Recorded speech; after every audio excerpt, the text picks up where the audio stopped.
Excellencies, colleagues, friends from the UN system and outside, what a privilege it is to welcome you to this webinar on Stockholm+50, the way forward. So before we start, I would like to introduce myself. My name is Asad Naqvi. I'm head of the Secretariat for the Green Growth Knowledge Partnership, as well as for the Partnership for Action on Green Economy. And both of these partnerships have been a key partner for the Stockholm+50 process. Let me take a minute to introduce GGKP. We are a partnership of 5 international organizations, and our main function is to provide data, knowledge, tools, and capacity to policymakers, to finance decision makers, and businesses to accelerate the transformation to a green economic transformation. For GGKP, it has been a privilege to be part of the journey of Stockholm+50 right from the very beginning. And we had the honor of hosting the informal working groups for UNEP, the official consultations, the regional consultations that were held to inform the outcome document of the Stockholm+50, and a series of webinars that many of you have been part of. Today's event is a special event. It's a big milestone in the sense that, yes, we heard a lot at and run up to the Stockholm+50, but where do we go from here? How do we turn our commitment, our agreement, our ambitions at the Stockholm+50 into action? And what are the ways forward and what pathways we take to get to that final goal and achieving and delivering a healthy planet for all? So in terms of like today's discussion, you will be hearing a lot from our keynote speakers as well as from the panelists. I would just like to close my welcome remarks by inviting you to be very open, frank, and as we discussed at Stockholm+50, discussing bold and reality actions that can take us forward. With this, I would like to hand it over to our moderator today, who has been with us throughout this journey, Nozipho Tshabalala. She was the moderator at Stockholm+50, and we received so much appreciation, Nozi, for your moderation, ran up to the Stockholm+50, during the Stockholm+50, and for all the leadership dialogues. So I hand it over to you. Thank you. Thank you so much, Asad. It's always a privilege to serve as moderator, particularly in this conversation. And maybe a good place to start is on a reflective note, and just to say it is with such gratitude that we see the culmination of this process, which of course started off in February when we began to look at the road to Stockholm GGKP webinar series, and we set out to have a series of really robust dynamic conversations that were running in parallel to a lot of the work and the efforts around the national and regional consultations that were happening in the lead up to Stockholm+50, as well, of course, as the informal working groups. And all of these processes coming together to shape and influence the leadership dialogues. And having been part of that process has been absolutely amazing to see the inclusiveness of the process and how that inclusiveness really makes for a real meaningful conversation, as we saw at Stockholm+50. Today, though, our objective is to really create a pause moment, and in this pause moment to reflect on the processes and outcomes of Stockholm+50. It is an opportunity for us to also hear from our hosts, Kenya and Sweden, as well as UN Environment, to really bring to the surface some of their reflections on the processes as well as the outcomes. But more importantly, one of the key things that I walked away with at Stockholm+50 was the fact that we really needed to speak in a language of action, and we needed to show up in a posture of action. And urgency and acceleration were probably the words that I counted the most over the last 2 days. And so it's no surprise that in this conversation, we're also going to be bringing to the surface what are the next steps or what should the next steps be from the perspective of business, from the perspective of academia, from civil society, from youth groups, as well as indigenous communities. And as always, building on that inclusive, consultative, yet robust process that got us to Stockholm+50. As always, your participation is absolutely critical, and today is no different. From wherever you may be in the world, we are encouraging you to share your questions and your comments in the questions pane. And I will try to the best of my ability to integrate your voice into the conversation here today. And in addition to that, we do know that oftentimes many of our participants in the global audience will share links and reports and documents and events that are contributing meaningfully towards sustainability in the chat as well. And we want to encourage that. Let's make this space also a space where we can share resources and really begin to create a momentum towards sustainability.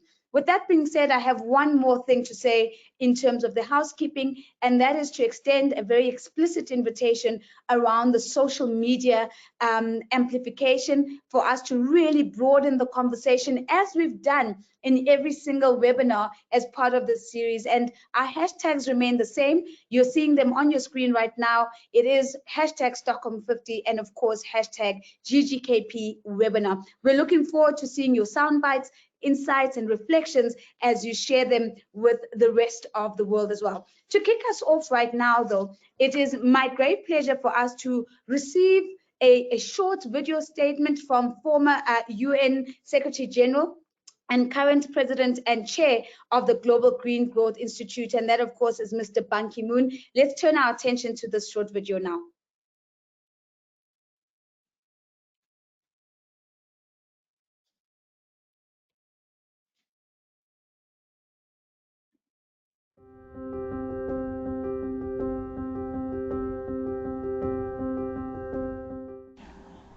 As the movement for an inclusive green economy continues to grow, and we enter the final decade of action on the 2030 Agenda for Sustainable Development, the collaboration among global partners is more important than ever. The theme of this Stockholm+50 meeting, A Healthy Planet for the Prosperity of All, our responsibility, our opportunity, calls for renewed global efforts to protect and restore nature. We all should demand strong leadership and action from our governments, businesses, cities, investors, and other stakeholders to create a healthy and sustainable future. The climate crisis is too big for just one country, one industry, or one age group. And no one country, industry, or demographic group is immune from its consequences. We all need to work together to steer away from driving off a cliff together. The key is through collaboration and collective actions at the global and national levels, to communal and household levels, spanning beyond the national borders, industries, and societal boundaries. We can still transform our economies and societies towards a sustainable and inclusive future, but only if we work together. Thank you.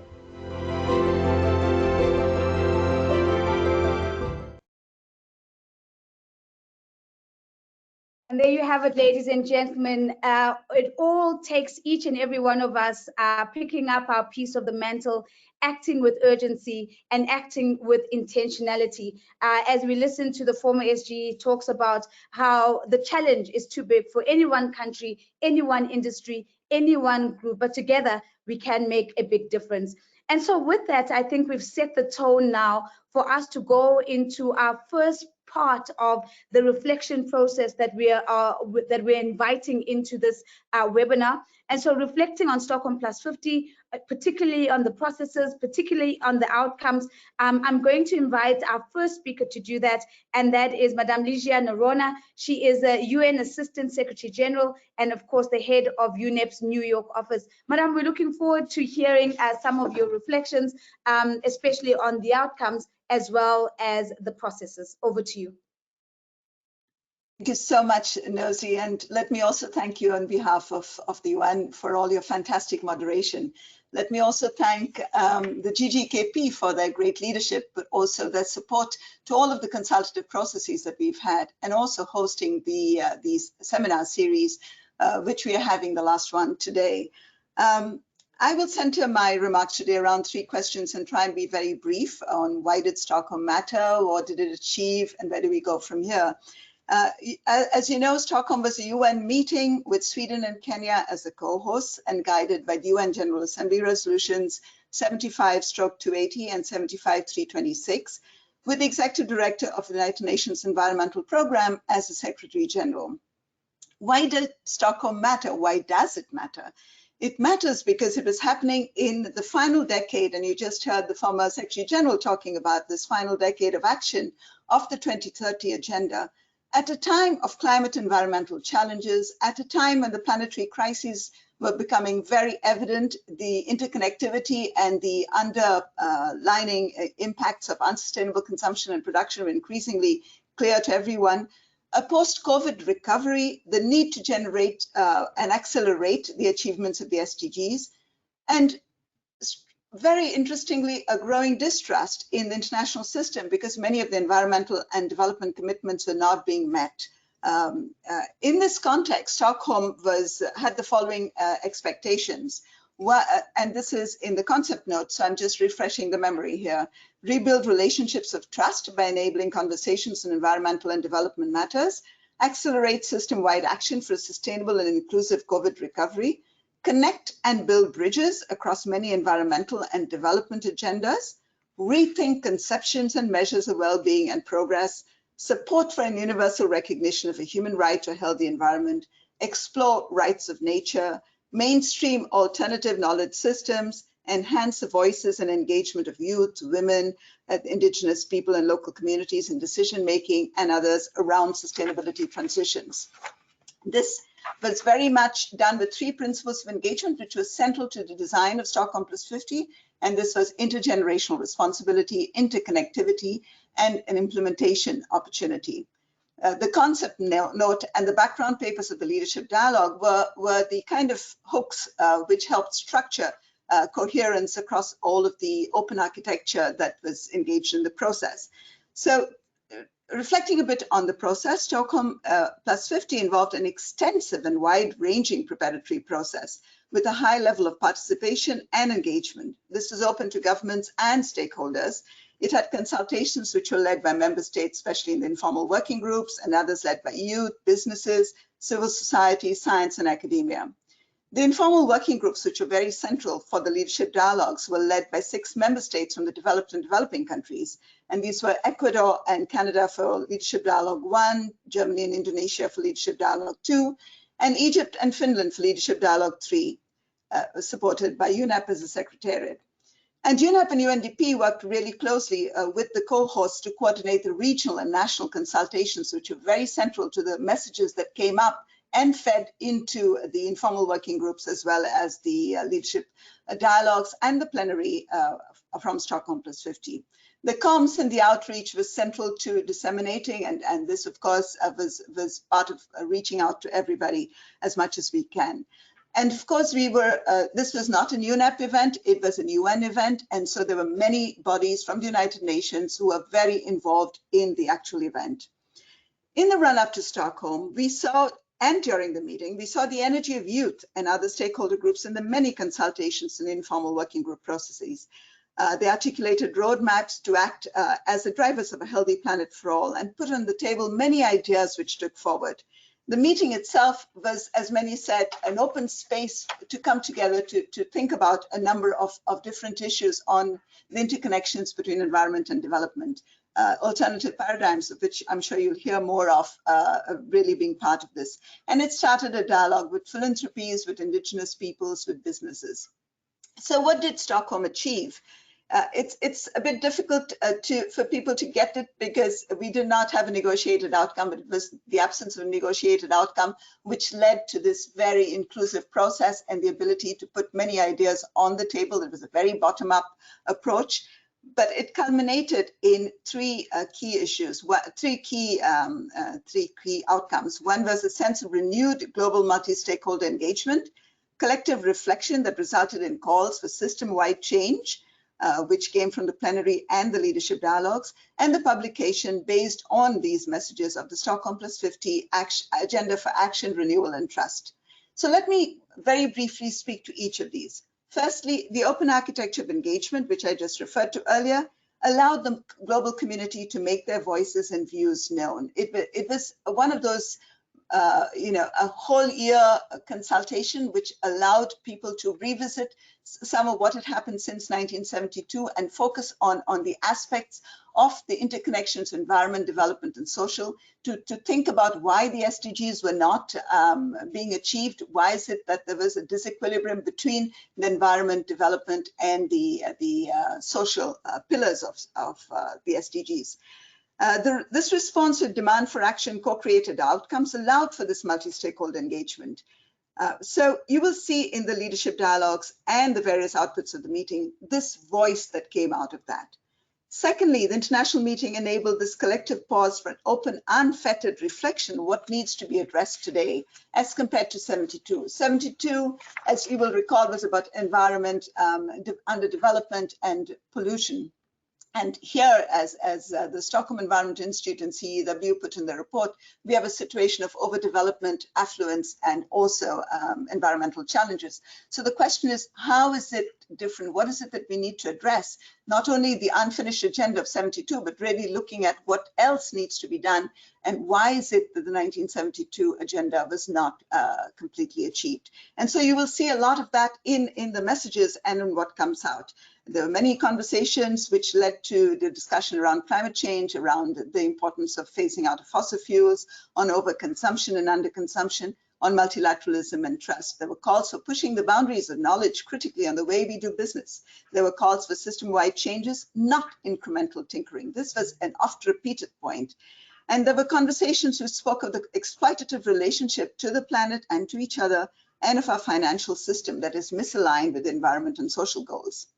So all this and all the discussions that happened in the leadership dialogues, as well as in the plenary, which called for urgency and action, led to the Stockholm+50 Agenda for Action, Renewal and Trust, which includes the final recommendation summarized by the co-presidents, Sweden and Kenya, in the closing plenary, to achieve the vision of a healthy planet for all. The 10 actions of the agenda, and I'm sure Ambassador Johanna will speak more to this, included the what needs to be done, but also how. And so when you read that agenda, you need to keep both of these in mind. It places well-being at the center of a healthy planet for all, recognizing the healthy planet is a prerequisite for peaceful, cohesive, and prosperous societies. Beyond this, the agenda has recommendations to address the economic and financial drivers of planetary instability in support of national implementation of existing commitments, the importance of recognizing and implementing the human right to clean, healthy, and sustainable environment, and on the need to rebuild relationships of trust and cooperation.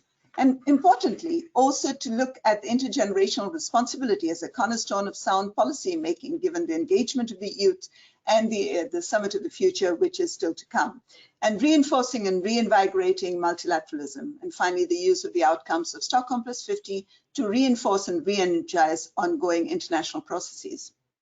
So there were a number of initiatives and declarations. I won't go into that. They're all on the website, but I just want to say that they spoke very much to the 3 principles of engagement that we had, and we are very, very supportive of all those that were announced during that time. So what does Stockholm+50 offer going forward? One can pick up many different areas of interest and streams depending on where you are located and what is your particular interest. I pick on one that relates to new ideas, new models of engagement, and new possibilities of strengthening environmental governance. Now, 5 pathways which seem of interest, and I won't go into the details of this just in the interest of time, but one is the focus on the economic and financial drivers of planetary stability, which you heard in the agenda for action. Most of the, for now, the narrative around environmental governance has been around the normative and legal aspects of this, but we also need to focus much more strongly on the economic and financial drivers, and especially in looking at transforming global value chains of the high impact sectors. And I know Clea will speak to this. So again, I'm not going to go into those details, but just to say these are very central to addressing climate pollution and the biodiversity loss that we face. And of course, connecting all of these is the unsustainable consumption and production and the importance of circular economy, but also looking at the rebalancing of economies in the context of justice and equity. Secondly, an environmental governance perhaps in which the practice is centered on ethics, stewardship, and responsibility. This came up so many times in the discussion. It was absolutely almost central to the discussions, both in the plenary, but also very much so in the leadership dialogues. And so how can we strengthen this in the context of environmental governance? How can we give a stronger role to judges, educationists, religious leaders, and interfaith groups, youths, and Indigenous people to take this forward? Thirdly, a movement towards an inclusive, networked, and distributed form of environmental governance and environmental multilateralism. I don't need to explain this. This was evident in the way it all came together to bring together many of the messages that we heard. Fourth, a common agenda, and the Secretary General's report, intergenerational responsibility and the long view. Intergenerational responsibility, as you know, is a key plank of Stockholm+50, but aligns well with the co-proposals in our common agenda report, relevant to duties of the future, strategic foresight, and the solidarity to succeeding generations. And therefore, this becomes very important for us to ensure that this goes and gets reflected, which already is in the pathway to the Summit to the Future.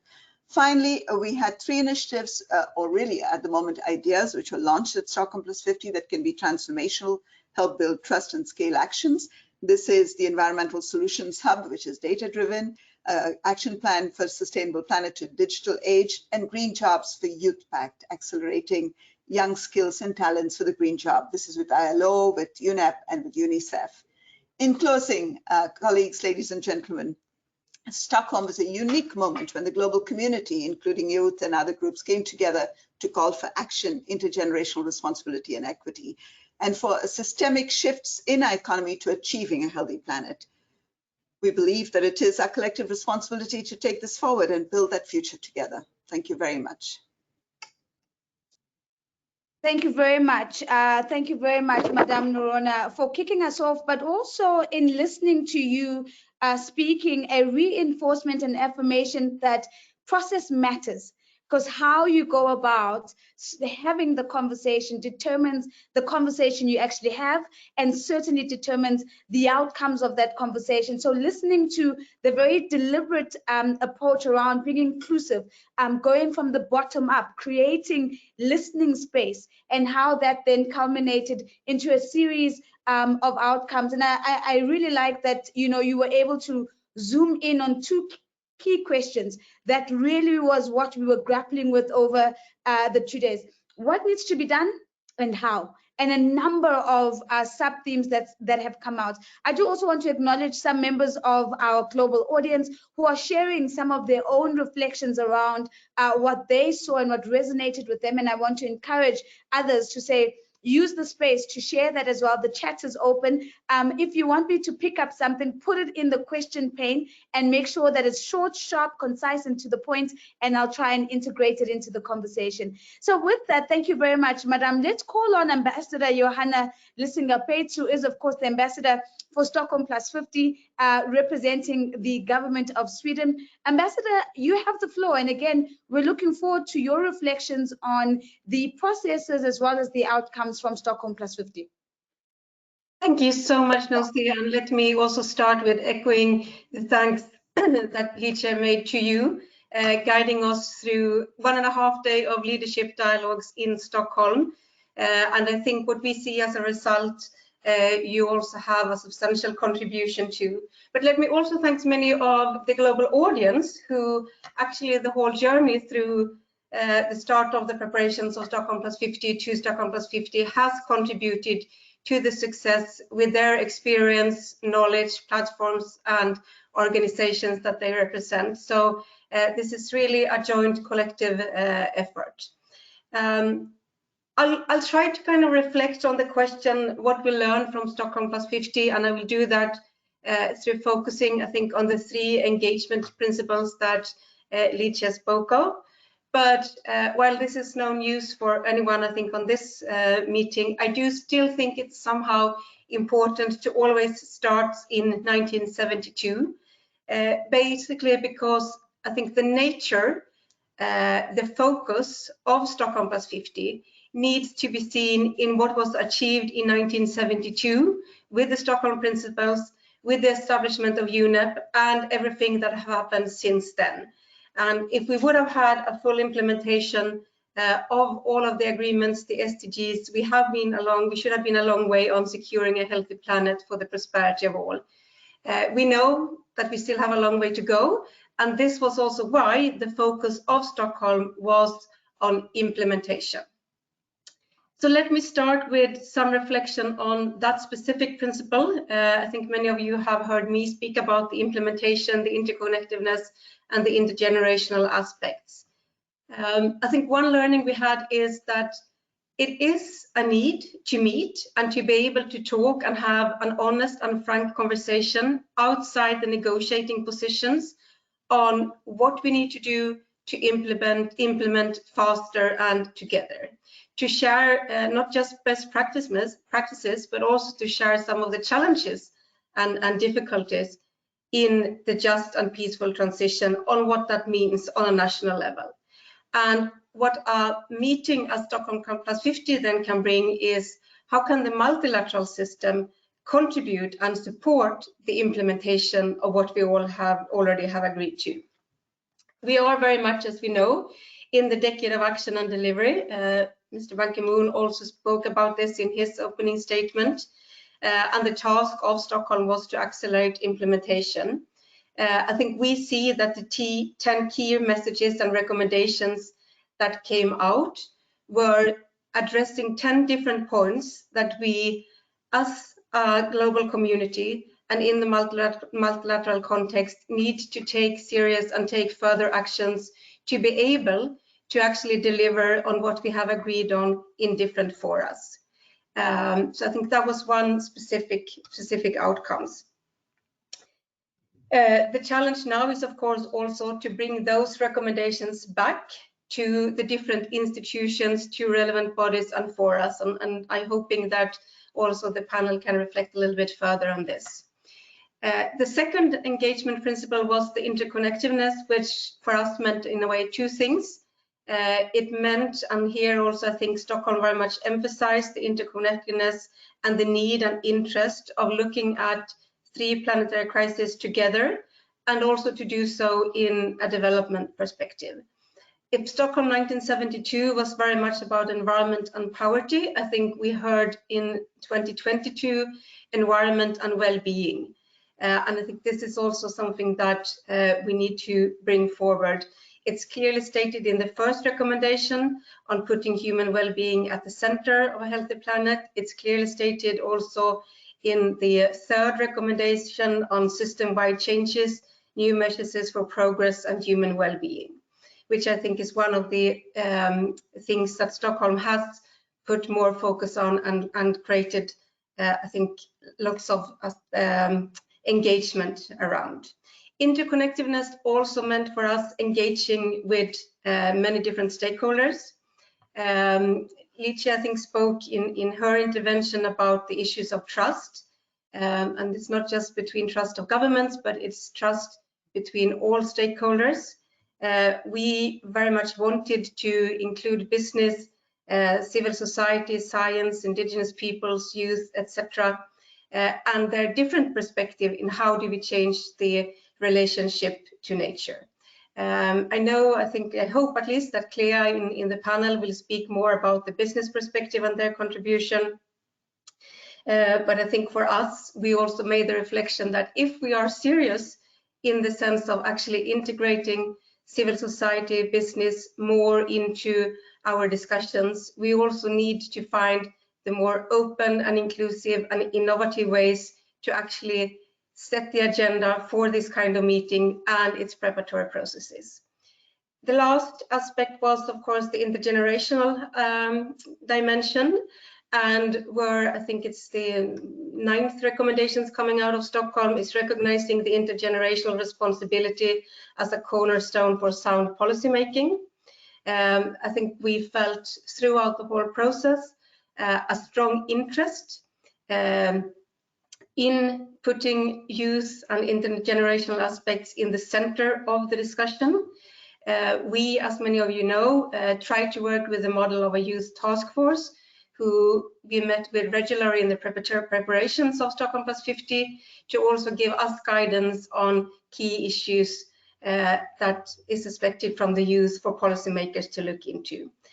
And let me also say, in all of these three, I think I did some learnings also on the way on how, if we are to want to focus on implementation for this decade, because I think in every process I now go, I hear a strong call to focus on implementation. At the same time, many of our processes are set up for negotiations. So I think we also need to ask ourselves the question, how do we need to change our systems, our agendas, if we are to focus more on implementation? And what does it mean for bringing in a more inclusive process with a more multi-stakeholder approach and for meaningful youth participation? We have, and I think Ligia spoke about this also, an agenda for action, renewal and trust. And I think from our perspective, it was very much these three principles of engagement that helped us to build that bottom-up outcomes throughout the whole process of the informal working groups and delivering the key recommendations. And what I found quite interesting all the way through was if one was listening at the different leadership dialogues, at the regional consultations, at the country consultations, or the scientific reports produced by SEI and CEW, there is a lot of alignment and support and coherence in the messages on what needs to be done. And I think one thing or two things that comes across all the time is the need for system change and the need for inclusiveness. So let me then maybe conclude just on next steps and how we take this forward. In the lead up to Stockholm, it was quite clear that the purpose of Stockholm was to focus on implementation, not creating new institutions or new processes, which means also that now we have all responsibilities and opportunities to take these recommendations and to look at what can these do and what can they bring and help and support other relevant ongoing processes. So for example, what does the system change, for example, and new measures of welfare and well-being may mean for the CPD COP? What is the value chain as perspective means for the global stocktake in 2023? How do we create a more networked, inclusive multilateralism when we are negotiating a new agreement for plastics? So within these 10 recommendations, within the agenda coming out from Stockholm, I think there are many different aspects that are and could really contribute into the existing processes. Of course, the HLPF coming up now, the Summit for the Future, where I hope that we all feel the responsibilities to be ambassadors for the outcome of Stockholm+50, to really build on that outcome and to make the change that we need to see happen. Thank you. Thank you very much, Ambassador. And I think your invitation for all of us to see ourselves as ambassadors who are tasked with the mandate of making sure that the outcomes are implemented. Some very important insights that you've shared with us, and without repeating them, allow me just to maybe lift up two of them. One of them, of course, being the importance of the intergenerational conversation in the policy-making process, and to affirm that that certainly was one of the very, very big conversations. But certainly we are seeing the impact of the way we frame questions, the way we have conversations when we have intergenerational voices in the room, and that's been really powerful, and we saw that in the leadership dialogues as well. I think the other one was the invitation from you for us to think about how do we now take those 10 key recommendations that are now sitting in the global arena in the multilateral space and say, what do these look like when they're now integrated back into national structures and national institutions and national normative and legislative frameworks? And I think that really speaks to very clear action in terms of what does progress actually look like. I do want to just pick up a quick comment from Priyabrata Mukherjee. Priyabrata, it is going to be in the panel, but I didn't want to miss the opportunity to raise what you've just shared with us, which is how will local organizations and youth be connected with Stockholm+50 for active participation? Which organizations will you make an MOU with? Please give us context. And I think the reason why I'm raising that is that I think it affirms Ambassador's point that to say that both local organizations and organizations led by young people are ready and willing and ready to engage in the conversation and are constantly reaching out. And I think that's fantastic that we're seeing that coming through from Priya as well. Now, allow me then to move us along towards our panel discussion.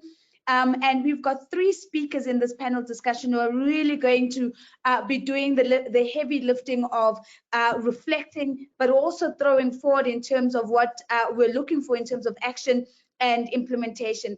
I'm going to invite them to put their cameras on. We've got Clea Kaske-Kuck, who is Director looking after policy and advocacy and member mobilization, and this is at the World Business Council for Sustainable Development. Clea, thank you for being here with us. We've already heard a reference to the fact that we're keen to hear how business is going to be stepping up into their role, so we're really privileged to have your voice in the conversation. David Passarelli, you're with us today. David is Executive Director at United Nations University. So David, really great to have a United Nations voice in this conversation. A lot of the outcomes and recommendations have touched on multilateralism, and I'm sure you're going to have some comments for us on that. And then we have Emmanuela Shinta.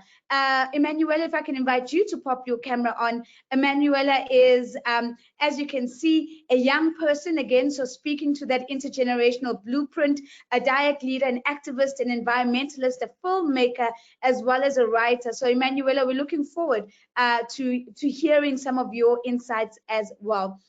In the first theme that I'd like for us to tackle, it's really wanting to bring you all to the focus of what did you learn from Stockholm+50, and how do you think we should be taking this forward?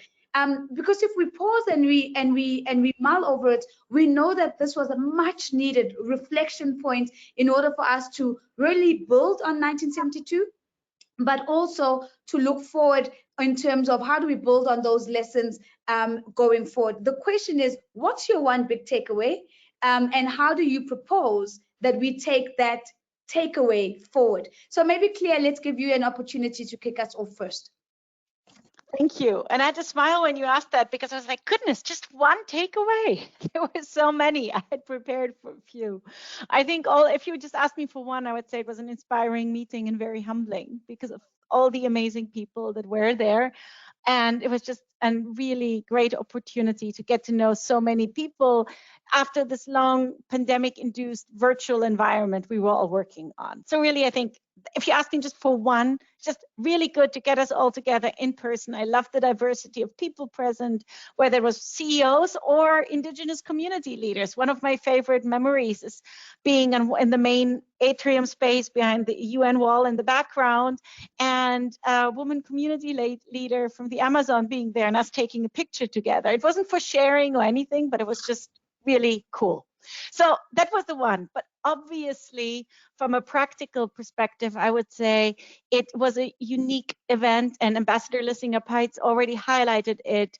because it allowed us people to reflect on what we've achieved, how to look towards the future with no pressure of negotiation, and that we saw trust being built up between different stakeholders and also in the multilateral system itself.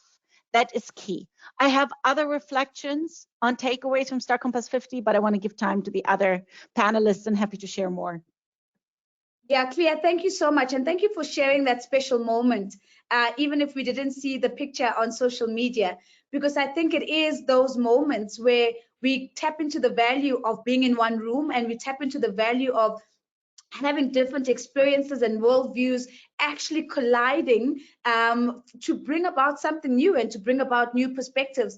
And that's really, really exciting. And of course, we cannot ignore the point that you've made, the impact of not having the pressure to negotiate and rather focus on listening to each other and using listening as a way of building trust. And I think that's fantastic.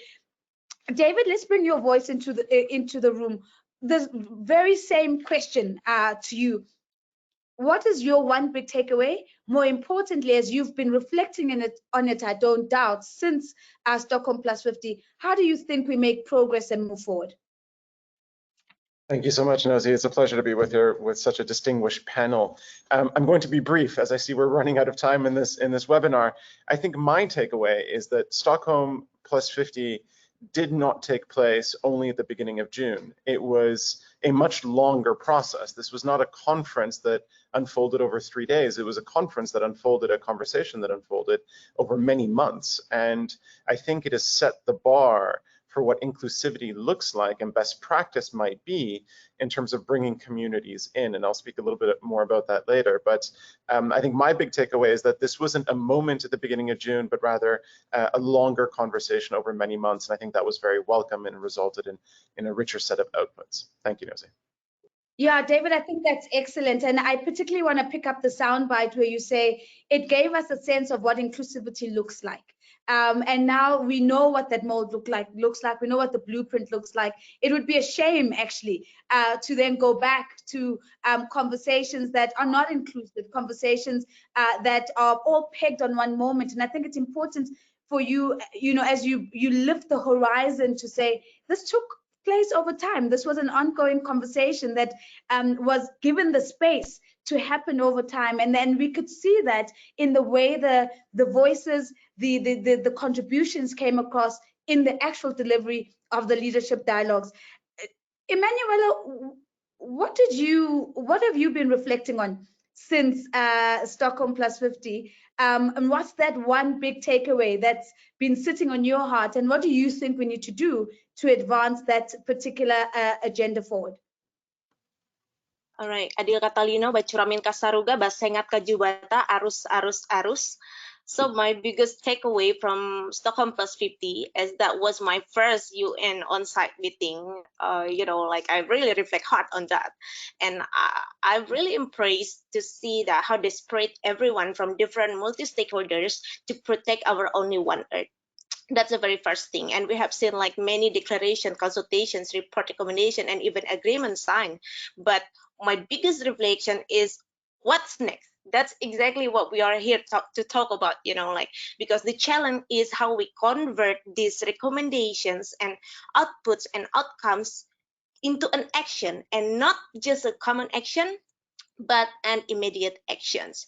Because when we say we committed an amount of $100 billion every year for climate finance for developing countries, we need to make sure how the communities can have access to that fund. When we are intentional about clean energy, we need to think about how can we involve in the problem solutions with those coal mining that's still exploiting our mother Earth. We need to make all these concepts to be grounded. And I know we have made a big effort for these outcomes, but I believe we should make even a bigger and harder effort to monitor and accelerate the process of converting these outcomes into real actions. I feel like we need to shorten the gap between the international agreements and the ground implementation. That's my reflection. Thank you. Yeah, Emmanuela, thank you very much. I think two very important things that you've raised for us. The one is, as you talk about conversion, I go back to Ambassador's comments to say, how do we reimagine the system and the way we do things, if it needs to be geared for implementation and needs to be geared for action, because the systems we've been relying on have been geared towards talking. And what I'm hearing you saying is that let's talk more action now. And so I appreciate the fact that we've had an opportunity to reflect in order for us to now begin to think about what goes forward. The second thing that, as you were speaking, that's popped up on my screen is a comment from Stephen Crilly. And Stephen was raising a question about population size and saying, should we not be having a conversation about population size?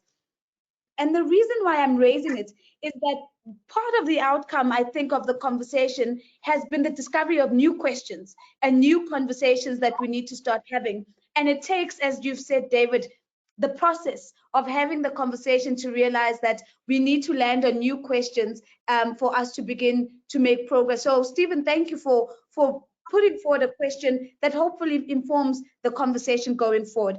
So now to go into almost the different sectors to get a sense of the action. And Clea, I'm going to start off with you first. And I'm keen for you to tell us a little bit about your Stockholm+50 action agenda as WBCSD, and in particular, how that is working to leverage the aspiration to transform value chains. Thank you for that question. And also to complement what Emmanuela just said, that the key issue is how do we now move from all these great ideas into concrete action? And I think what the Stockholm Action Agenda did is also do some concrete thinking on the how this could be done. This is also something we at WBCSD, the World Business Council for Sustainable Development, really focus on, the how to transform value chains, as an example. So what the Stockholm Action Agenda is, it is a multi-stakeholder initiative where we involved over 70 global sustainability leaders from 34 organizations, institutions, leading multinational businesses. And what we looked at, what are practical ways to overcome roadblocks that business, but also others, are facing to scale sustainability in 6 key global value chains: mobility, built environment, electronics, fashion, food and agriculture, and travel and tourism. Now, these are complex, huge value chains. We did everything, I think, in like 5 months. So obviously we were not able to cover everything, but we did amazing research work, talked to many stakeholders, and it was really nice when Ligia called out from the UNEP team, already called out this work. So thank you for that. What we did when looking at it, we identified 8 common transformation levers, which we think are necessary to deliver structural changes to our systems. And they are, and it's a lot of information that I'm sharing, but we will also put the link into the chat in a moment. But these levers that almost need to be focused on from policymakers, from business, from civil society are around accountability and transparency, circularity, financing, and ultimately working with global capital markets. And I saw finance being called out already. Infrastructure. And here we looked at physical, digital, and collaborative networks, governance and radical collaboration, disruption and innovation. And I saw the question in the chat about innovation and technology, and then decent jobs, education and skills. And finally, but definitely not the least important one, is resilience, which is being covered a lot right now. Now, based on these 8 levers that we looked at, we said, what can we focus on? So we proposed 3 practical action priorities that can help businesses, and especially also SMEs, small and medium enterprises around the world, to transform the sustainability of global value chains faster and bigger. And they are, and I'm not going to go into deep detail because of time, and we'll share the link. It is a global corporate accountability and transparency mechanism, starting in the climate space, but moving also in nature and equity. The idea of a global circularity protocol, which is really exciting and generating quite a lot of interest. And then finally, a global sustainability skills initiative. So how do we upskill, how we transform jobs to be able to meet the challenges of today and especially tomorrow? So brief summary: global corporate accountability and transparency mechanism, a global circularity protocol, and also Global Sustainability Skills Initiative. This is the Stockholm Action Agenda, and it's a few pages of a document. We'll be publishing the synthesis report soon, but it's about the data, the consultations, the work that happened in the background that made it a reality, and ultimately the collaboration over these months in the sprint effort. So I hope this is helpful. I think it's very helpful, and I think your invitation to make sure that the link is in the chat is very, very well received, because I think this is exactly the conversion that Emmanuela was referring to say, beyond the conversation, beyond the talk, what is the strategy for conversion, and are we clear about who needs to do what by when in order to get us there? I wanted to pick up the question from Omar Yemen, and Omar Yemen, you're putting into the chat so many great questions, and it's moving so quickly. I keep losing some of your comments. So I want to go back to the one on technology, because I think that was a very, very good question, and I want to put it to you, Clea, before I move on. So Omar Yemen Odigi is saying, in 1972, the Stockholm Declaration and the conversation at Stockholm+50 was strong on the role of technology. With the current drive towards innovation, especially technological innovation and digitization, question, how do you see the intersection of law and human rights in the drive towards innovation and digitization? It's a big question, so I'm keen to hear some of your thoughts, Clea. And if David and Emmanuela, you want to take a bite of it, let me know. Otherwise, there are plenty questions coming through. But to Clea, you first. Thank you. I noticed the question in the chat, and I was thinking about it because it's a very, very valid question. We called out innovation as one of the key levers, and we called out governance as another key lever. So that speaks to the rule of law. So my thinking would be it's absolutely key, and we're seeing this also as there is this growing interest in technology, digitalization, the role of media in all their diversity of forms, and so on. So my point would be we cannot look at any of these issues in a vacuum. So if we want to address the role of innovation, the role of technology in transforming and improving value chains, we cannot look at it in a vacuum. We need to think about key stakeholders, key issues, key challenges, these other key levers that I mapped. Maybe they don't cover everything, but it's a very good starting point, and see, okay, how do they intersect? So can we address the role of innovation if we don't focus on, let's say, governments and radical collaboration? Most likely not. So I would say there's a core opportunity there.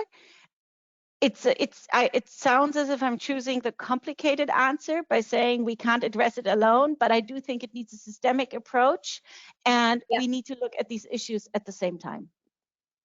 And it echoes the message that we received from Mr. Ban Ki-moon around system-wide approaches and not trying to do it alone. And you're reminding me of an earlier conversation today, which is to say we really need to move our mindsets from system maintenance to system innovation and system transformation. And that's exactly what I'm hearing you say. David, before I get to the question that I had planned for you, I think there's a very good question, a better question from Joseph Inak in the chat that I just want to put to you. And it's a comment that Joseph is making. And Joseph says, moving to action requires us to build capacities at various levels first. And I'm keen to hear from you some of your thoughts around that, to say, are we sure that we're not putting the cart before the horse? Have we really paused to think about capacities at different levels to actually carry out the actions that we've identified? Yeah, thank you, Nozi and Joseph, for the question. I think it actually connects to another question that Omo Yemen asked earlier around debt, and what is the connection to debt and the planet and sustainability. And I think they're interlinked. There have been efforts to address the debt crisis. It is a key topic and a key concern of the Secretary General. And without a solution to that debt crisis, what we have is a constrained capacity of national governments to invest in R&D, innovation, just green transitions, but also capacities to both to engage with this agenda and also propose solutions that will move us forward. So I think the two are actually connected. How we build capacity and the fiscal space in countries are all linked to how we think about debt in the global financial architecture. Yeah, I think that's excellent, and thank you for the dot connect of bringing those together, because capacity and financing are literally the same conversation, and it really is. It is about innovatively unlocking those resources. So maybe then let's come to your question, David, which is really around multilateralism. What, in your view, are the implications of the Stockholm+50 conference and its outcomes for the global conversation that is currently really unfolding right now around the effectiveness of multilateralism? We also heard the ambassador talking about, success is not just leaving these things in the global space and in the global multilateral arena. It is about having pathways out. And so I'm keen to hear some of your thoughts on that.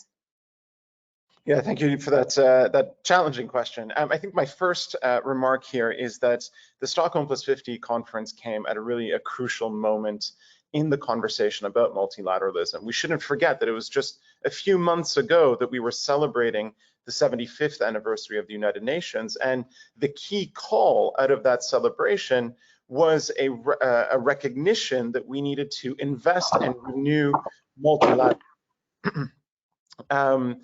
And the Secretary General has created a high-level advisory board to study this very question. And it addresses many of the comments, in fact, in the chat about how youth can get involved, the need for structures, the possibility of thinking through structures. I think that was a question that Maya Rebermark had made. Can our common agenda be used constructively to think about new solutions in the multilateral space? And I would invite everyone to click on the links that I've just put. Well, I'm trying to put in the chat. I will eventually, here we go, put in the chat. We have a public consultation inviting ideas, consultation with many different stakeholders to input into the work of this high-level advisory board. But Nozi, I want to get to two implications of the Stockholm+50 conference. The first, I think, is that Stockholm+50 on balance makes the case for multilateralism and can serve as an important counterbalance to the, we must say, growing skepticism about multilateral approaches, and indeed the United Nations at the heart of multilateralism. We've seen a lack of solidarity in the context of Ukraine and vaccine development. Naturally, the war on Ukraine has left everyone reeling from the inability of the international community really to address and prevent the outbreak of a serious violent conflict. And we've already talked about debt. So there is a growing skepticism about collaboration and the multilateral system. I think our belief in the sense of unity, common action, common purpose is being challenged, and Stockholm+50, the whole purpose of Stockholm+50, I think, was to get us to reinvest in the multilateral system and the belief that we can work together. As His Excellency Ban Ki-moon said at the beginning of the seminar, the climate crisis is too big for any one group. Nobody is immune from the consequences. Second, and this one is less intuitive, I think we all have to recognize that the project of multilateralism is imperfect. We are working with many diverse and complex communities, governments, private sector entities, other actors that have different values, different priorities, and they respond differently to incentives and a different set of incentives. The prescription, I think, that has emerged from Stockholm+50 and that we've all echoed on this call is that trust, which was the center of Stockholm+50, what it was trying to achieve, begins with inclusivity. But inclusivity also means that it's going to be more complicated to come up with common positions and common action plans. And I think we have to reckon with that the more voices, it's important to have those voices, but it does present a challenge for effective multilateralism, the ability of multilateral institutions to move quickly. I think multilateral institutions generally aren't about really immediate results. I think their greatest contributions come over time. We've recently seen two breakthroughs, I think, that are noteworthy on plastics, but just 2 weeks ago at the WTO Ministerial Conference also on eliminating harmful subsidies in fisheries. So I think there's a need to put together, or at least encourage people to adopt a view of patient multilateralism as we bring other voices into the multilateral community. Back to you, Nozi. David, thank you. Skepticism about collaboration, and then the complexity that as we get better at being inclusive, we need to marry that with the reality that maybe the pace won't be as fast, but also common positions and common action plans are going to be harder to arrive at, if they are even desirable to be common across the board. And that's a big if that I'm going to put out there. But thank you very much for that. Maybe, Emmanuela, let's start with a question from Maria Jose Bautista, who's in the global audience, saying, what do you see as effective avenues to integrate the rich knowledge of Indigenous groups into the implementation of environmental commitments? What are your thoughts on that?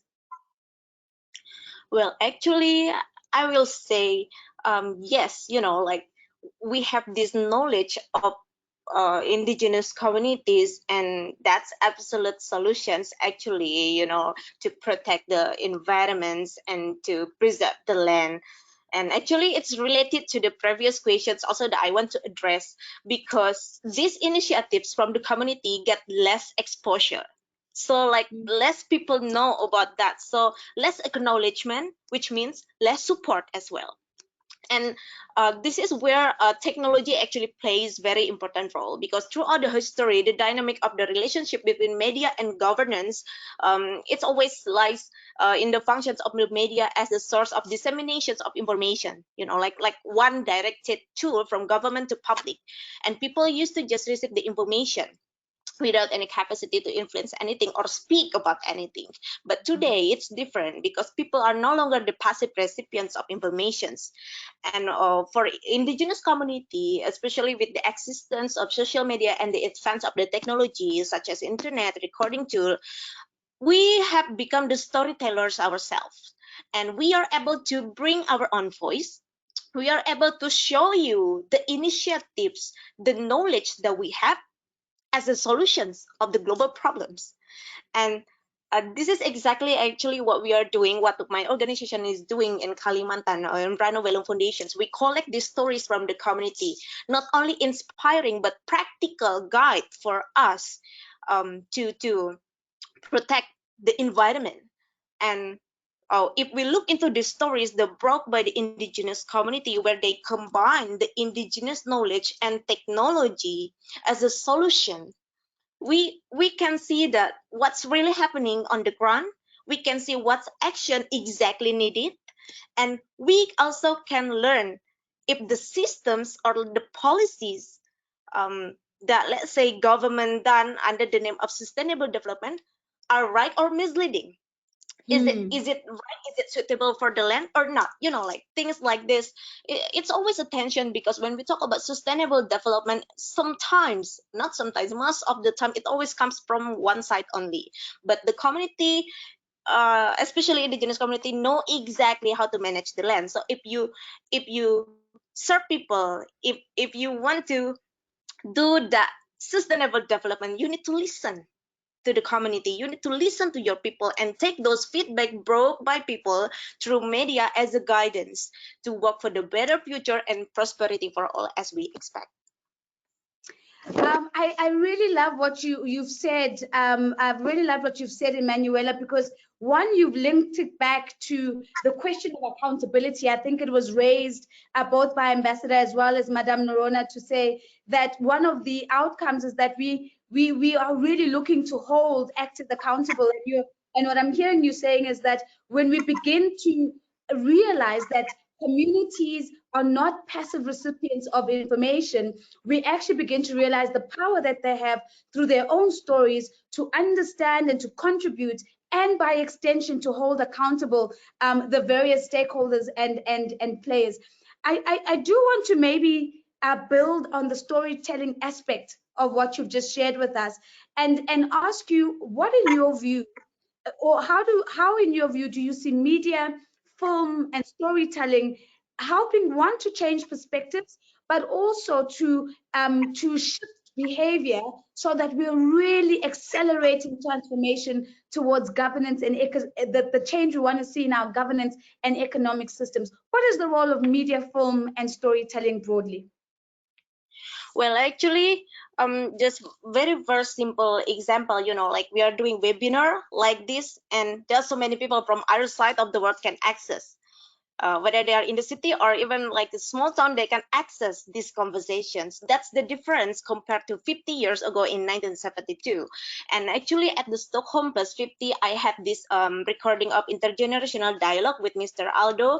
At the time, he was one of the key persons that attended Stockholm Declaration in 1972. And when we talk about what is the difference today compared to 50 years ago, and he said, like, at the time, the outcomes of the declarations of the meeting only accessible for those who attend. So it prevents the process of accelerating or let's say educating or campaigning for what needs to be done. But it's different with today. We can access all the outcomes, all the output. We can have this discussion like this, and thanks to the role of the media. So that's how I see media plays very important roles. And of course, it's not one-sided, just like in the past, like this conversation is very rich, and we learn from different perspectives. And at the end, the decision makers, they need to absorb all those feedbacks and conversations and insights from different stakeholders, and that's what will guide their behaviors, and hopefully make a change in the governance and economic system. Yeah, Emmanuela, thank you very much. You've made a beautiful link between your first comment and your second. One of the things you spoke about in your first comment is the importance of listening. And what I'm hearing you saying is that, the way the opportunity of media is no longer to be a one-way communication highway, but really to use media spaces to also listen, to really make it a system of conversation, to get inputs from young people, to get voices from the ground up, and actually use those platforms to crowd those voices in. I don't want to lose the privilege that we have that both Madame Noronha and Ambassador Peitz are still here with us. So if I could ask them just to quickly pop on their cameras, I want to maybe put the question from Alejandro Luke first, and maybe I just want to put that question to Madame Noronha first. So Ligia, if you're still with us, I'm hoping that your camera is going to pop up and we're going to see you. But there we go, fantastic. So the question that Alejandro is asking, and I want to make sure I don't lose it now, Alejandro is saying, but what about the specific actions that the UN and UNEP and the co-hosts will follow to implement the efforts made by young people? So Alejandro is saying, are we really creating pathways to not just take what young people have said and say, oh, that was nice, that was cute? Are we really thinking about it deliberately in terms of how do we then intentionally integrate it into the next steps? Luke says, for example, the Global Youth Policy Paper, the youth participation in the leadership dialogues, as well as youth in the interventions in the informal working groups, how can we expect the UN to help push member states to sit with young people in their formulation and implementation of policy? Maybe your thoughts on that, Ligia. Thanks so much, Nozi, and thanks also for that great question. I was listening very carefully to David on the issue of trust, because to me, I totally agree. This was one of the central elements of Stockholm, and it relates back to this question that you just asked, because one of the groups that is most disenchanted with what's going on is the youth group. And therefore, having had their voices very central to this becomes really important, not only in terms of including them, but also on delivering to them what they have been asking for. And therefore, working with them to see how is it that we can take forward the ideas that they have put out there, to include them, to make them very central to the discussion going forward in various ways. At UNEP, we have started, but we will do this in a much bigger way, involving them in the observer status as part of the environmental management group, which is across 51 UN organizations. We've already had them before. They've been part of this, but we will have them in a bigger way. They're very much part of UNEA, so their voices are very central to a lot of the processes of UNEP. So definitely would be there. But I think it needs to go beyond, as the question asked, going beyond just the conversations and the feeling of engagement, but to give them something very concrete. And it is because of that that we have worked on this idea with Kenya and Sweden on having this platform for jobs for youth. Because part of intergenerational responsibility is not just hearing their voices, to ensure that we have the long view in our decision making, but also to build the capacity, which was referred to earlier, in order to make that transition, to build the capacity to be able to engage in green jobs, to be able to take on the ideas that everyone's talking about. But if you don't build that capacity and the skills, there's no way we're going to move forward. And the youth have also asked for issues, for example, on how to engage with the financial sector. How do you give them space there? And that would be something that we would very much like to do, have a webinar, or have training programs, which we start by helping the youth to be able to access finance, but also to understand the key concepts of finance. I mean, they're brilliant, actually. I mean, there isn't much that we can help them with, but we can give them access to be able to continue this engagement with some of the other key ones. Thank you. Thank you very much, Madam. And now, Ambassador, I want to stay on the theme of youth.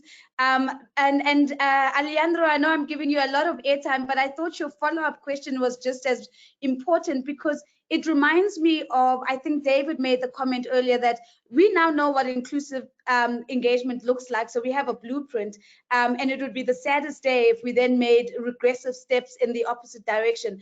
So Alejandro is saying, what can you expect of youth engagement at the 77th UN General Assembly? Will there be spaces for youth to engage, to reflect, and to push for youth recommendations for Stockholm+50? I want to rephrase the question a little bit, Ambassador, and say, even if it's not specific about the upcoming General Assembly, but how do we normalize the intergenerational conversation, and how do we normalize the youth voice as a legitimate voice in policy making, as one of the core success stories we can tell after Stockholm+50? So, Ambassador, I think you might just be muted for a second. Thank you so much for the question, and I'll try to respond to that, but I'll also maybe picking up on the first part of the question. And I think, first of all, this is something that we actually spent quite a lot of time since the 3rd of June on really thinking about how can we build on the experience that we had with youth involvement, the lessons that we learned, and how can we bring that into the whole discussions of, the summits 2023, to other relevant processes. We had a discussion just today also in looking at COP27, for example, and our own engagement with business sectors and transitioning of high impact sectors, and then thinking, how do we combine that with the youth involvement? Because I also think it's important, and I mean, I think colleagues at this meeting can probably correct me, but my kind of lessons learned through this process is that there are two aspects that will always need to be that kind of dedicated platform for youth to talk among themselves, to kind of, share experience, to come up with the position papers as the youth policy paper. But then there's this other aspect of not just only making it a separate path, but really making it an integral part of all our discussions. And that also lead me to, David, I think you talked about that this inclusiveness is a more complicated multilateralism, and a multilateralism that I think also will demand from all of us to really see what is it that we need to do differently. Just today, for example, we had this discussion of, and this is a very practical and kind of dry comment, but just the fact that we have somehow decided along the ways that we will cut the microphone at 4 minutes. It's, it sounds like an easy decision to take. It's not an easy decision to take in these kind of forums, but that we actually made that decision allowed all of the stakeholders to actually be speaking within time and not to an empty plenary. So it's these kinds of small practical changes that I think have to look at on how we do those. On the youth policy paper, because I think there was a question on that also, we are also now discussing how we will take this further. Can also tell you that my minister, when she spoke about Stockholm+50 to the European Environment Council just 2 days ago, was also picking up on the youth policy papers and encouraging her ministers around the tables to read and to look at this paper. It's our understanding that this is something that has been a lot of work. It was formally recognized in the outcome, which we thought was extremely important. But then the hard work is actually coming now. How do we bring that in to other relevant fora? We will do our best, but we also need the support of others to do so. And I think also Ligia spoke to this also. It's looking at, someone addressed the issue of innovations, for example, and then, how do we actually include youth as change makers, as innovators, and that comes back to the whole needs of financing, etc. So there are many different aspects, and I think having that conversation of the different aspects, and then also being able to have a quite honest and frank conversation on, what is it that we can do now? What are the things that we need to change over time? And I have said this repeatedly, but it's something that I think is quite important, that if we are to move towards this much more inclusive network multilateralism, we need to also look at, how do we change the system? What is it that we can do within the current system? And what is it that we need to do and work together to change the systems over time? So just some reflections of this. But to me, and I'm saying this a lot, it has been a great learning experience, because the words of meaningful youth participation are easily said, not always easily done. And also because sometimes I think, as a host, we very honestly thought that we had a meaningful youth participation, but learned through, honest and frank feedback that we should have done it differently. So hopefully, I think through the path of preparing Stockholm+50, we also learned, how to do things, and this is something that we would really like to share, I think, with others also. Thank you. Ambassador, thank you very much. And I can't say any louder what a big difference a 4-minute limitation makes in terms of contributing to a real conversation. And for me, it's just, as you've said, it's a small incremental change, but it is just the impact of how it crowds voices in, gives others space, and forces others to listen as part of that conversation is just so powerful. So absolutely, and of course the honest feedback, and I think Emmanuela was reminding us that a conversation is listened into existence, and so listening actually becomes the key thing, or the key posture we need to take. So as we begin to wrap up this conversation, I want to go back with the final round of questions to Emmanuela, to Clea, as well as to David. So Ambassador, Madame Noronha, thank you for stepping in back into the conversational space. If you want to step back and continue to listen, that would be absolutely fantastic. Emmanuela, let me kick off with you. Lots of conversation right now around the intergenerational conversation and young people. So if you have a comment about that, please do go ahead.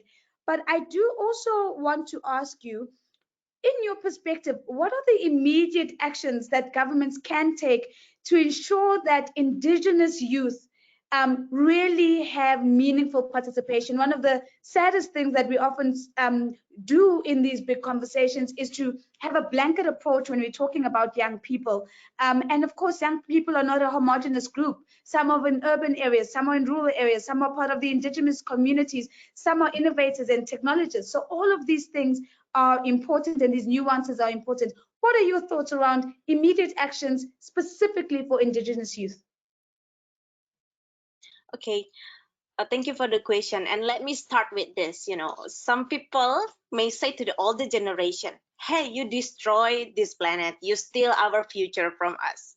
But I and other Indigenous youth, we always say this to our elders. Thank you. Thank you for teaching us the wisdoms and knowledge about living in harmony with nature. Thank you for protecting this rainforest. Thank you for fighting hard to defend this land. And today, we, our generation, will continue your fight. That's what we always say to our elders. And when there are still people out there who underestimate youth activism, we, the indigenous youth, we are doing this not because we are inspired or encouraged or called or assigned for a program. We are suffering but from the effect of climate change and the environmental destructions caused by many very not sustainable developments and all these environmental disasters. And if we are not fighting, we'll lose everything. We'll lose our land, we'll lose our home, we'll lose our family. So our actions here as an indigenous youth are not based on our knowledge, but based on our lives and identity.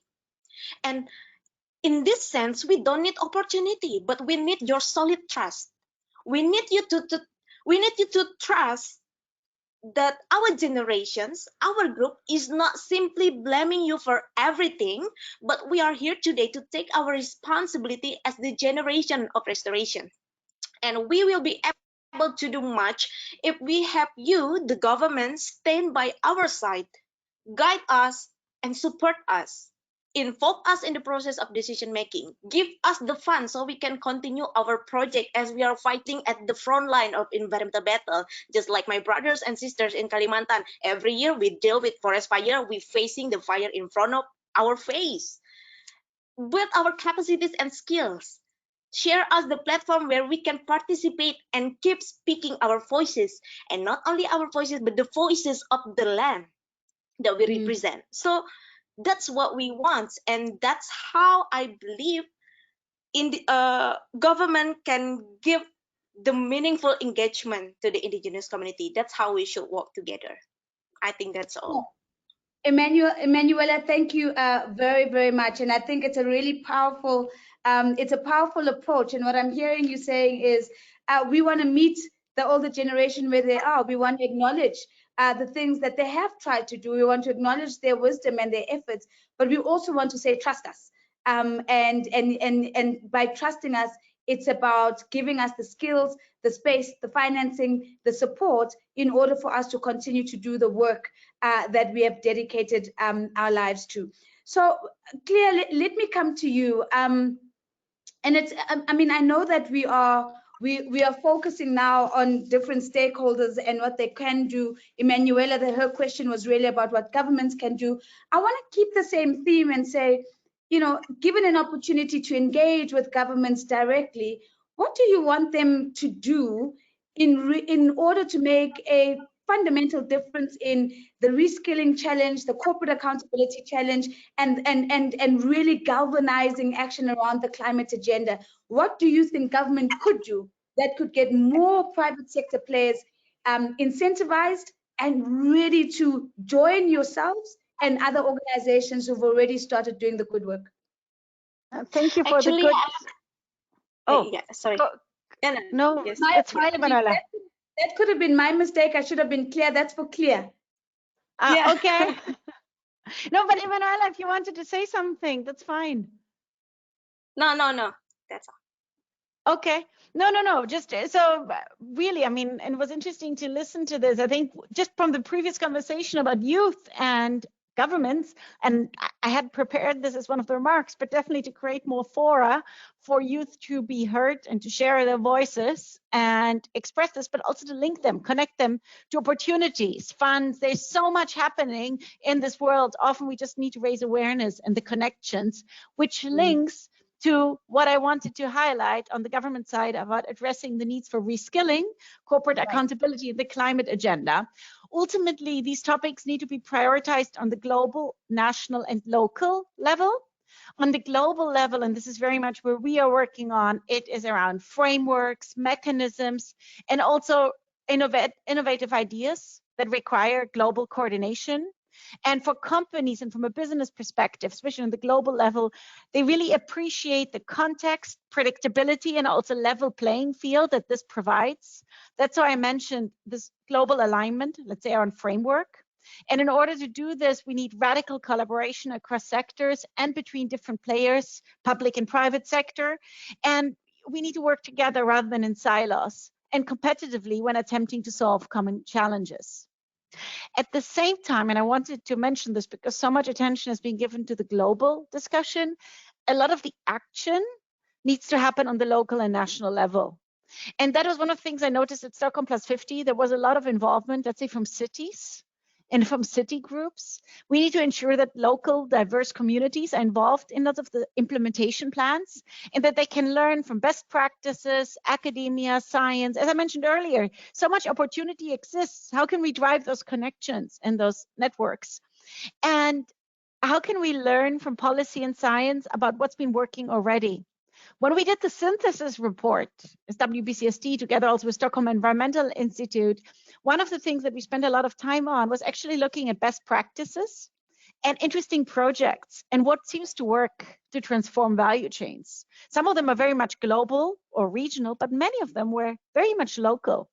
And that's something we need to learn from. What works, what doesn't, and ultimately sharing that information. So final note is, governments, they obviously need to focus on the global agenda and the global framework alignment, looking at those 8 levers I highlighted before, but the implementation, the action will be happening on the local, on the national level. And that's where we need best practice sharing. And ultimately, and that I didn't mention this in the beginning, and that's going to be a key thought process for the next steps. What kind of incentives, what kind of processes can we drive to Ambassador Lissinger Peitz point earlier? How can we move from negotiation to implementation? And how are we going to get there? That's going to be a key issue to look at from the global level. Thank you. Yeah, absolutely. And thank you again for raising a very common complexity of a global facing conversation where the responsibility to implement and execute sits with local capacity, and not always thinking about how do we bridge that chasm in a meaningful way and bring the executors into the room so that they're able to tap into the best practice themselves. David, one of the key themes I think in this conversation has been about inclusion. It has been about opening up space. And I think it was Ambassador Peitz who spoke about alternative perspectives and bringing those into the room.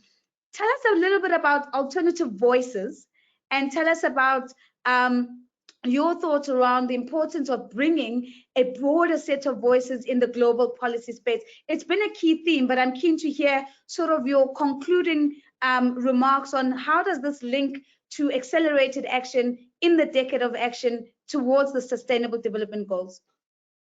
Thank you, Nozi. Yes, it was a fun and interesting initiative. I want to begin by saying that I mean, a lot of what we've been discussing today is a culture of inclusion, promoting a culture of inclusion, not losing momentum behind this culture of inclusion. And I'd like to make the point that before you have a culture of inclusion, you have champions of inclusion, people who make a deliberate choice to invite other people in and to stress the system, to force innovation. And I would be remiss if I didn't take this opportunity to draw attention to Ligia and Noronha's role in generating this idea for this project, Alternative Voices. She was very much the genesis of the project and was quite keen on having a space where we would invite alternative or academics with alternative perspectives from different communities that don't normally feature on this agenda to come in and share their perspectives. And I think that's worth recognizing, that she is a champion of inclusion and is owed some credit for this initiative. I think my takeaways from this, I mean, the benefits of having this community come together. There were 9 authors that produced 11 papers, participated in some of the regional consultations, and I think their ideas were picked up in the outcome documents of the leadership dialogues. And what was interesting for us as the conveners of the project was that it allowed us to triangulate a common set of messages across really different traditions of scholarship and cultural traditions. So we had a consensus emerging from African ethics and philosophy, international public law, political science, indigenous philosophy. And one of those strong messages that came out was that that we need to move away from an anthropocentric framing of growth that is really incompatible with our current understanding and traditional understanding of ecosystems, dependencies, and resilience in a common home. And it was interesting to see that message repeated across all these disciplines and traditions. So I think the benefit of bringing together alternative voices is also that you get to validate certain overarching policy notions in different communities. A second, I think, interesting outcome of that exercise with alternative voices, and it ties into one of the outcomes, one of the main outcomes, another main outcome of Stockholm+50, is a new discourse on values. And I think that the wording is that values are pivotal in the reconstruction of environmental governance. And part of values are incentives. The word has been used a lot today on the call, behaviors and belief systems. And it was useful in this exchange with these alternative ideas that these academics brought to the table to understand how people are motivated by hope, by possibility, to change the human-environment relationship. I think there was a faith perspective that was really important. I think we can't lose sight of the fact that if we are asking people to make a shared sacrifice, we are appealing to fundamental values and value shifts. And the faith community that represents over 6 billion people is not a community that can be ignored, and that they need to be partners in this value shift. A final comment on some of the value and insights that emerged from this exercise was a really interesting perspective on accountability that was put forward by a Maori philosopher, Crucial Watene. And I'm putting a link that I hope the organizers can share to the papers from this process. And I hope you'll take the time to read Crucial's paper and the other papers. But she had a really interesting perspective on dialogue between generations and what that means for accountability when future generations turn back and face current generations. And the point was made that, in fact, the current generation is vulnerable to an extent. We're vulnerable to being judged by future generations on the justness of our actions and how much we have invested in well-being for today and tomorrow. So it's a really fascinating perspective of how intergenerational equity plays out in an intergenerational dialogue between youth and future generations and current generations. So a really interesting set of papers out of this process. Again, thank you to Ligia for having approached us with the idea of inviting these voices in. Again, I think a best practice that could be replicated for other international conferences. Thank you, Nozi. David, I think it's a beautiful place to close us off. Intergenerational equity and what that looks like in conversation, a new discourse of values, but also the opportunity to validate the things that we've been holding as universal beliefs and how we get to do that when we begin to open up. We have completely run out of time, so I'm going to just say 2 quick things about my experience and the journey. It's been an absolute privilege. This has been undoubtedly a consequential conversation, so a conversation that moves things. So as I was listening to the action plans and what is going to be done and how it's going to be done, it gives me great joy as a conversation strategist to have been a part of this. But my last comment is that the best practice of what I've seen is the best conversations don't end in nice, neat, bow-tied conclusions. They're messy, they have more questions, they prompt new questions, they force us to think about values, they force us to think about who's in the room, who's missing, and I think this webinar series has absolutely hit every single one of those boxes. So as a way of saying goodbye, allow me to welcome back Ambassador and Madame Noronha, just for them to give us a wave, not to say anything, and David to thank you, Emmanuela to thank you, Clea to thank you, Ambassador to thank you, and of course to thank you, Ligia. Thank you very much for having me from a very chilly southern tip of the African continent. It is good night from me and Assad. To you and the team, it's been a privilege. Good night, everyone. Thank you. Bye-bye.